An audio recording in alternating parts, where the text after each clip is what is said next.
ক'ব বিচাৰোঁ যিহেতু ববী বৰাৰ ভুক্তভোগী ময়ো হওঁ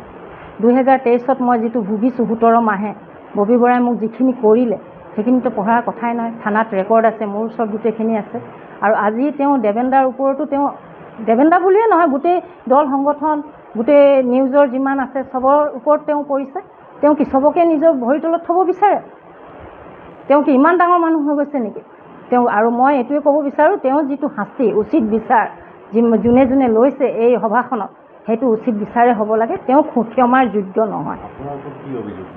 মোৰ অভিযোগ দিছিলে মই এজনী ছোৱালী লৈ গৈছিলোঁ দিল্লীলৈ মোৰ বাইদেউৰ যিহেতু হাত ভাঙিছিলে 3 মাহৰ কাৰণে লৈ গৈছিলোঁ আৰু সেই ছোৱালীজনী তাৰ পৰাই মানে পলাই গৈছিলে পলাই যোৱাত তাৰপিছতে সেই ছোৱালীজনীক লৈ কিনে মই ছোৱালী বোলে বিক্ৰী কৰিলোঁ বুলি কিনে তাই অভিযোগ দিছিলে যিহেতু নিউজবিলাক আছেই মোৰ ওচৰত এতিয়াও আছে আৰু গোটেই কপিবিলাক আছে যিহেতু মই ইমান মানে বহুত ডাঙৰ বিজনেছমেনো নহওঁ যে মই ইমান টকা খৰচ কৰি কিন্তু মই সেই সময়ত যিহেতু মই এটা জামিন ল'ব লগা হ'ল মোৰ বহুত অযথা মোৰ খৰচ কিছুমান হ'ল প্ৰায় লাখৰ ওপৰত মোৰ খৰচ হ'ল মই এই ববী বৰাৰ কাৰণে আৰু যিহেতু মই সেইটো কাম কৰাই নাই 17 মাহৰ পিছত ছোৱালীজনী আহিলে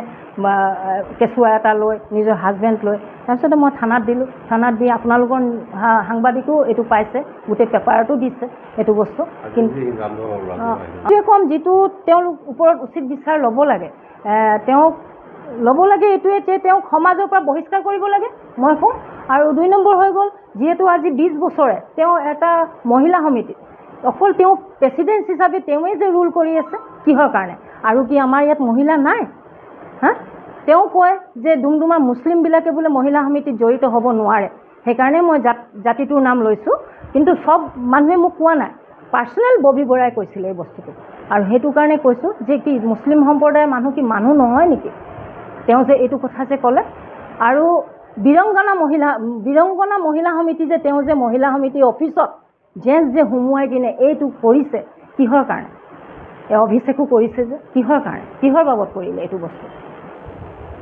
মই সেইটোৱে জনাব বিচাৰোঁ আৰু তেওঁ যিটো সমাজে যিটো উচিত বিচাৰ লৈছে দল সংগঠনে যিটো উচিত বিচাৰ লৈছে ভালে বিচাৰ লৈছে মই এইটোৱে ক'ব বিচাৰোঁ তেওঁ হয়তো এইটো আহিব পাৰে যে মোক মাফ কৰি দিয়ক বা কিবা এইটো কাৰণে কিন্তু কোনো মতে যাতে কোনোৱে মোৰ ৰিকুৱেষ্ট চবৰ ওপৰত মই আহ্বান জনাওঁ চবকে যাতে কোনো ধৰণৰ একো মাফ নকৰে কাৰণ আজি যদি ববী বৰাক মাফ কৰি দিয়ে কালি আৰু এজনী ববী বৰা থিয় হৈ যাব সেইটো কাৰণে ববী বৰাৰ ওপৰত উচিত বিচাৰ ল'ব লাগে আজি এমাহৰ পূৰ্বে ডুমডুমাৰ এগৰাকী বিতৰ্কিত মহিলা বুলি আমি কৈছোঁ তেওঁ এটা নিউজ চেনেলৰ জৰিয়তে বিশেষকৈ ডুমডুমা শাখা সাহিত্য সভাৰ সভাপতি ডুমডুমা প্ৰেছ ক্লাব ডুমডুমা ক্ৰীড়া সন্থা আৰু জ্যেষ্ঠ নাগৰিকসকলৰ বিষয়ে বিশেষকৈ ডুমডুমাৰ যি ঐতিহ্য সেই ঐতিহ্যক কুঠাৰঘাত কৰি কিছুমান মিছা কথাৰে এক বক্তব্য প্ৰদান কৰে আৰু আমি অতিকৈ সেই ঘটনাটোত আমি সকলোৱে দুখ প্ৰকাশ কৰিছিলোঁ আৰু আমি অসম সাহিত্য সভা ডুমডুমা শাখাই আমি এই বিষয়ে এখন জৰুৰী কাৰ্যনিৰ্বাহক সভা আমি অনুষ্ঠিত কৰিছিলোঁ এমাহ আগতে আৰু আমি সম্পূৰ্ণ গণতান্ত্ৰিকভাৱে আমি কেইটামান 7টা প্ৰস্তাৱ গ্ৰহণ কৰিছিলোঁ এই প্ৰস্তাৱসমূহৰ জৰিয়তে আমি কেন্দ্ৰীয় সমিতিলৈ অসম সাহিত্য সভাৰ আমি তেখেত যিহেতু অসম সাহিত্য সভাৰ জীৱন সভ্য আমি তেওঁৰ পৰা তাইৰ পৰা আমি অপহৃত কৰাৰ আমি দাবী জনাইছিলোঁ যিহেতু অসম সাহিত্য সভাৰ সংবিধানৰ 13 ক অনুচ্ছেদৰ এটা ধাৰা আছে যে সাহিত্য সভাত থাকি কোনো বিষয়ববীয়াই অসম সাহিত্য সভাৰ বিৰুদ্ধাচৰণ কৰি বা এনেধৰণৰ কোনো সামাজিক মাধ্যম বা কোনো সংবাদ মাধ্যমত সাহিত্য সভাৰ বিৰুদ্ধে কোনো বক্তব্য প্ৰদান নকৰিব আমি সম্পূৰ্ণ সংবিধানক আমি সন্মান কৰি আমি এই বিষয়ে অসম সাহিত্য সভাক অৱগত কৰিছোঁ আৰু তেখেতে যিহেতু সেই যিটো মানে বক্তব্য প্ৰদান কৰিছিল অকল ডুমডুমা শাখা সাহিত্য সভাৰ সেইদিনাখন সাধাৰণ সভাৰ কথাই নহয় জিলা সাহিত্য সভাৰ বিষয়েও তেখেতে ভুলকৈ ব্যাখ্যা দাঙি ধৰি অসম সাহিত্য সভাত এনেধৰণৰ নিৰ্বাচনত মুকলিকৈ বেহা চলে বুলি কৈ অসম সাহিত্য সভাক হেয় কৰিছিল আৰু ইয়াৰ পিছত আমি পৰৱৰ্তী সময়ত দেখিলোঁ তেখেতৰ হোৱাটছআপ ষ্টেটাছ আৰু তেখেতে ফেচবুক সামাজিক মাধ্যমৰ জৰিয়তে অহৰহ ডুমডুমাৰ সমাজৰ যিখিনি ভিন্ন সন্মানীয় ব্যক্তি আছে সেইসকলক ব্যক্তিৰ কাৰো নাম নোকোৱাকৈ তেখেতে বিভিন্ন ধৰণে অশ্লীলভাৱে অশালীনভাৱে তেখেতে মন্তব্য প্ৰকাশ আহিছে যিটোৱে আমাৰ ডুমডুমাৰ সমাজখনক আৰু সামাজিক ব্যৱস্থাটোত মানে এক বিৰূপ প্ৰতিক্ৰিয়া সৃষ্টি কৰিছে আমি সকলোৱে এই কথাখিনিত দুখ প্ৰকাশ কৰি আজি এই বিষয়টো আৰু ইতিমধ্যে এটা কথা মই ক'বই লাগিব যে এই গোটেই যিটো আগৰ ঘটনা আছিল সংবাদ মাধ্যমৰ আমাৰ ডুমডুমাৰ জাতীয় জনগোষ্ঠীয় সম্পূৰ্ণ দল সংগঠনে তাৰ বিৰোধিতা কৰি তাইৰ ওপৰত ব্যৱস্থা গ্ৰহণ কৰিবৰ কাৰণে অসম সাহিত্য সভা আৰু আমাৰ আমাৰ স্থানীয় সমজিলাৰ আৰক্ষী বিভাগক এই বিষয়ে আমি অৱগত কৰিছোঁ। এই পত্ৰ আমি ইতিমধ্যে আমাৰ জমা দিয়া আছে আৰু তেওঁলোকৰ লগতো আমি এই বিষয়ে আলোচনা কৰিছোঁ। কিন্তু আজি আমি এই গোটেই কথাখিনি আমি সেইদিনা আমি প্ৰয়োজন সাপেক্ষে এখন ৰাজহুৱা সভা সিদ্ধান্ত হোৱাৰ কথা আছিল। আমি সকলোকে সামৰি আজি ৰাজহুৱা সভা আমি অনুষ্ঠিত কৰিছোঁ। ইয়াৰ জৰিয়তে আজিৰ ইতিমধ্যে আমাৰ সিদ্ধান্ত গ্ৰহণ হৈছে যে প্ৰথম প্ৰস্তাৱমতে আমি ডুমডুমাস্থ আজি যিসকল উপস্থিত আছে অসম জাতীয়তাবাদী যুৱ ছাত্ৰ পৰিষদ ডুমডুমা আঞ্চলিক, ইয়াত কেন্দ্ৰীয় সমিতিৰ সহকাৰী সম্পাদক সুৰজিৎ মৰাণ, তিনিচুকীয়া জিলা ছাত্ৰ সন্থাৰ সন্মানীয় সভাপতি প্ৰতিম নেওগ, জাতীয়তাবাদী যুৱ ছাত্ৰ পৰিষদৰ জিলা সম্পাদক কল্যাণজ্যোতি মৰাণ আৰু অসম লেখিকা সমাৰোহ সমিতিৰ আমাৰ কেন্দ্ৰীয় উপসভাপতি হিৰণময়ী হাজৰিকা, ডুমডুমা জ্যেষ্ঠ সাংবাদিকসকল আৰু বিভিন্ন সামাজিক সংগঠনসমূহ আজি ইয়াত উপস্থিত আছে। আমি সৰ্বসন্মত এটা সিদ্ধান্ত গ্ৰহণ কৰিছোঁ, যিহেতু তেখেতে সামাজিক মাধ্যম আৰু প্ৰচাৰ মাধ্যমৰ জৰিয়তে ডুমডুমাৰ সন্মানীয় ব্যক্তিসকলক তেখেতে হেয় প্ৰতিপন্ন কৰিছে, গতিকে আজিৰ সভাই গৰিহণা আগবঢ়াইছে আৰু এই ক্ষেত্ৰত তেখেতক সামাজিকভাৱে কোনো সামাজিক অনুষ্ঠানত নিমন্ত্ৰণ নকৰাৰ এক সিদ্ধান্ত গ্ৰহণ কৰিছে আৰু ইয়াৰ লগে লগে আজিৰ সভাই প্ৰয়োজন সাপেক্ষে আইনী ব্যৱস্থা গ্ৰহণ কৰাৰ কাৰণেও আজিৰ সভাই আমাৰ কৰ্তৃত্ব প্ৰদান কৰিছে। আমাৰ ডুমডুমা সাহিত্য সভা ভৱনত এখন এই ৰাজহুৱা সভা অনুষ্ঠিত হৈছে। এই সভাখনৰ মুখ্য কাৰণটো হ'ল যে ডুমডুমা ৰাজহুৱা তথা সমাজ জীৱনত এগৰাকী ব্যক্তিয়ে আচলতে আমাৰ বিশেষকৈ ডুমডুমা সাহিত্য সভা, ডুমডুমা প্ৰেছ ক্লাব, ডুমডুমা ছাত্ৰ সন্থা আৰু অন্যান্য কিছুমান কথা লৈ তেখেতে বিশেষভাৱে আমাৰ অসমৰ এটা ছেটেলাইট চেনেল ND24 টিভিত যিখিনি কথাৰে তেখেতে কালিমা সানিলে আৰু তেওঁ যিখিনি আমাৰ মানে গোটেই ডুমডুমাৰ যিখন প্ৰতিচ্ছবি একেবাৰে হেয় প্ৰতিপন্ন কৰিলে আৰু বিশেষভাৱে সাহিত্য সভাৰ দৰে এটা জাতীয় অনুষ্ঠানত তাৰ যিগৰাকী ডুমডুমাৰ সভাপতি তেখেতক ব্যক্তিগতভাৱে যিখিনি আক্ৰমণাত্মক তুচ্ছ-তাচ্ছিল্যৰে কথাবিলাক তেওঁ সেই টিভিৰ চেনেলৰ মাধ্যমেৰেই হওক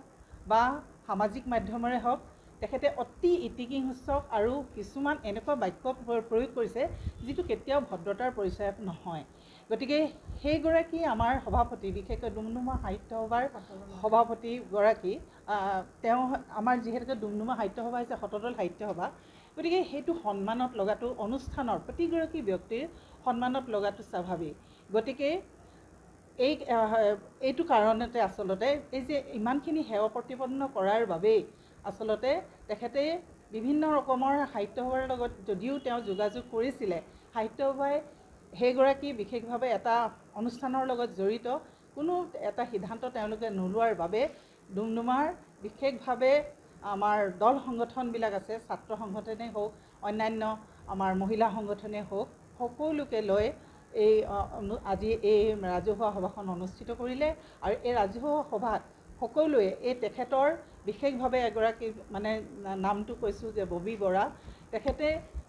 বহুকেইগৰাকী ব্যক্তিক তেওঁ মানে ব্যক্তিগতভাৱে ইমান আক্ৰমণ কৰি লৈ যিখিনি তুচ্ছ-তাচ্ছিল্য কৰি মানে কি বুলি কয় তেওঁলোকৰ যিটো সন্মান লাঘৱ কৰিছে প্ৰত্যেকেই আজি এই সভাখনত ব্যক্ত কৰিছে আৰু আগলৈ যাতে এনেকুৱা কেতিয়াও নকৰে এই সভাৰ যোগেদি তেখেতক সক্ৰিয়নি দিয়াৰ লগতে তেওঁক প্ৰতিটো দল সংগঠনে আজি আমাৰ ইয়াত নাইকমেও 20টাতকৈ অধিক দল সংগঠন আছিলে, প্ৰত্যেকেই তেখেতৰ ববী বৰাৰ লগতে তেওঁৰ ভতিজাকক বৰ্জন কৰাৰ সিদ্ধান্ত লৈছে আৰু যাতে কোনো অনুষ্ঠানে তেওঁক কেতিয়াও মানে নিমন্ত্ৰণ বা কোনো লগত তেওঁলোকৰ লগত যোগাযোগ নাৰাখে, এইখিনি আজি সভাই সিদ্ধান্ত ল'লে। ভতিজাক অভিজিত বৰা, তেওঁ কিবা এইবিলাক লগত মানে ৰাজহুৱা জীৱনৰ লগত জড়িত হয়, কেতিয়াবা বোলে হেৰি কৰে। আজি মই হেৰিৰ পৰা শুনিছোঁ, সভাখনৰ পৰাই শুনিছোঁ। গতিকে দুয়োগৰাকীকে সামাজিক আমাৰ ইয়াত ৰাজহুৱাভাৱে বৰ্জন কৰাৰ সিদ্ধান্ত ল'লে।